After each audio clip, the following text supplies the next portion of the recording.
యెమెన్లో ఉన్నటువంటి హౌతీ తీవ్రవాదులు ఇరాన్ ప్రోత్సాహక తీవ్రవాద ముఠాలు.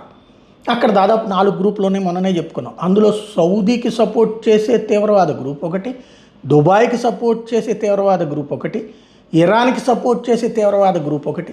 ఈ ముగ్గురు కాకుండా ఒరిజినల్ యెమెన్ ఫోర్సెస్. యెమెన్ మొక్క చెక్కలయ్యి ఒక్కొక్క ప్రాంతంలో ఒక్కొక్కళ్ళ ఆధిపత్యంలో నడుస్తుంది. మొన్న మధ్యన సౌదీ అరేబియాకి సంబంధించినటువంటి బలగాల మీద దుబాయ్ సైన్యం దాడి చేయడం, దుబాయ్కి సంబంధించినటువంటి వర్గం ఇదంతా చూసాం. ఇప్పుడు సౌదీ అరేబియా యెమెన్ మీదకి తన సైన్యాన్ని పంపించింది. యెమెన్ మీదకి దాడులకు దిగింది, వైమానిక దాడులకు దిగింది. 8 మంది చనిపోయారు, 14 మంది గాయపడ్డారు. అంటే గల్ఫ్ ప్రాంతంలో మరొక యుద్ధం అనాలా దీన్ని. అయితే గల్ఫ్ లోపల కాదు, కానీ గల్ఫ్ దేశం వెళ్ళి యెమెన్ మీద, అంటే ఇరాన్ ప్రాక్సీ, ఇజ్రాయెల్కి పక్కన ఉన్నటువంటిది. ఇజ్రాయెల్ని ఇబ్బంది పెట్టేది ఎవరు?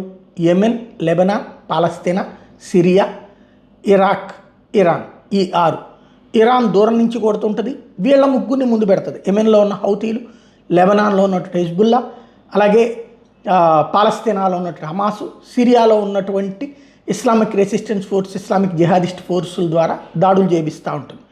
ఇప్పుడు యెమెన్లో ఉన్నటువంటి హౌతీలు సౌదీ అరేబియా మీద దాడులు చేస్తుంటారు. అందుకని వీళ్ళిద్దరు కలవాలి లెక్క ప్రకారం. ఇదివరకు ట్రంప్ ఇజ్రాయెల్ని, సౌదీని, అరబ్ దేశాలు కలుపుదాం అనుకున్నాడు. సౌదీ అరేబియా, దుబాయ్ వీళ్ళందరికీ సమస్య ఈ హౌతీలతో. వీళ్ళు ముస్లింలే, వాళ్ళు ముస్లింలే, కానీ హౌతీ ముస్లింలు వెళ్ళి సౌదీ ముస్లింల మీద దాడులు చేస్తుంటారు. దాంతో ఇదివరకు అమెరికాని నమ్ముకునేది కాస్తే ఇప్పుడు సొంత సైన్యాన్ని తయారు చేసుకుంటున్నారు. దుబాయ్ కావచ్చు, సౌదీ అరేబియా కావచ్చు.